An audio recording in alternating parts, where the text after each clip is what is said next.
అందరికీ నమస్కారం. ఈరోజు గుండ్రాతి మడుగు సొసైటీకి సంబంధించి యూరియా కోసం నేను కూడా ఈ సొసైటీలో రైతును.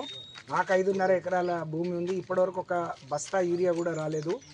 అనేక సార్లు మా ఇంట్లో వాళ్ళని పంపించినా, మా అల్లుడు పోయినా ఇయ్యలేని పరిస్థితి ఉంటే స్వయంగా నేనే వెళ్ళి నిజంగా ఇంత కష్టం ఉందా అని చూడటం జరిగింది. ఎంత సిగ్గుచేటు అంటే గడిచిన నెల రోజులుగా రాష్ట్రంలో రైతు వ్యవసాయాన్ని వదిలేసి, నాట్లు పెట్టడం వదిలేసి యూరియా కోసం వారాల తరబడి క్యూలో ఉంటున్నారు.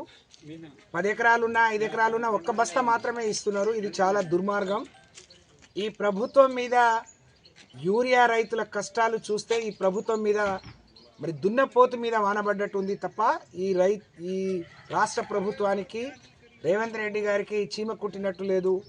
మరి ఎంత అధ్వానమైన పరిస్థితి, ఎంతమంది కొట్టుకుంటున్నారు. ఎప్పుడు లేని కొత్త పరిస్థితిని 10 ఏళ్లలో ఒక్కరోజు ఒక్క రైతు రోడ్డు ఎక్కని పరిస్థితి నుంచి ఈరోజు 500-600 పెడితే కూలీలు రావట్లేరు.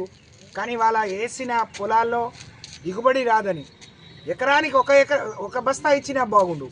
కానీ 10 ఎకరాలు 5 ఎకరాలకు కూడా ఒక బస్తా, నేను ఇవాళ వెళ్తే 5.5 ఎకరాలకు కూడా ఒక బస్తా ఇస్తామని చెప్పారు. నేను నా కోసం రాలేదు, అందరి కోసం వచ్చినా అని చెప్పినా. అక్కడ చూస్తే పరిస్థితి చాలా దయనీయంగా ఉంది.